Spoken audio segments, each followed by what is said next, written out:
destacar é que o período 64, 68, na questão que você colocou, como é possível chamar de ditadura? Ele precisa mudar o dicionário. O conceito de chamar o Bobbio, se fosse possível chamá-lo, e mudar o conceito de ditadura no dicionário de política. Por quê? Nós tivemos em 64, em 68, eleições diretas para governadores em 65, outubro, para 11 estados, porque não era coincidente as eleições, com o quadro partidário anterior.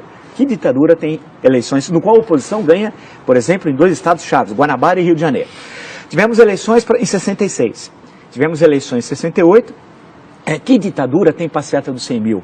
Como tivemos no Rio de Janeiro, você nem começa a fazer a passeata, e teve a passeata dos 100 mil. Que ditadura tem os festivais de música popular que nós tivemos aqui no Brasil entre 64 e 68?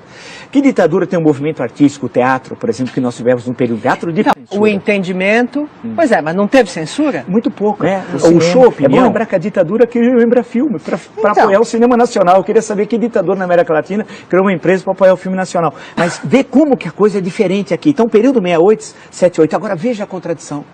Por isso que a gente não deve temer, se construiu uma leitura do regime militar que me parece muito equivocada.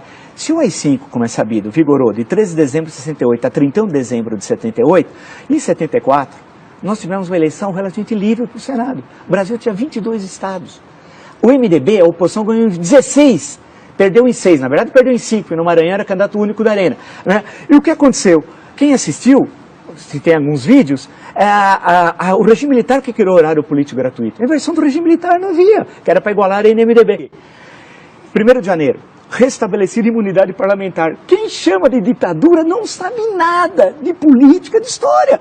Você imagina ter imunidade parlamentar no dia 1º de janeiro, você não pode caçar mais ninguém. 8 meses depois, em agosto, é anistia. E todos foram libertados. Alguns não foram, mas foram logo depois, todos. E saíram, tinham cerca de, eu tenho um número no livro, são 70, 80. É bom lembrar que no Estado Novo tinha 10 vezes mais, quando veio a anistia em 45. Aí, eleição de 82, chamada de ditadura, eleições que você tem 5 partidos, um dos quais se proclamava socialista, Partido dos Trabalhadores. E com a vitória da oposição em São Paulo, Franco Montoro, Minas, Tancredo Neves, Rio, Leão Brizola, não só a vitória, mas a posse. Então, chamar o período 79 a 85 e em 84, especialmente entre janeiro e abril, a campanha das diretas. Quer dizer... Mas isso já era o fim da ditadura. Mas não é mais ditadura. Tá bom. Okay. Porque não existe ditadura com liberdade, com comício, com 1,5 milhão nas ruas. Não há na história do mundo, nem na ditadura romana, que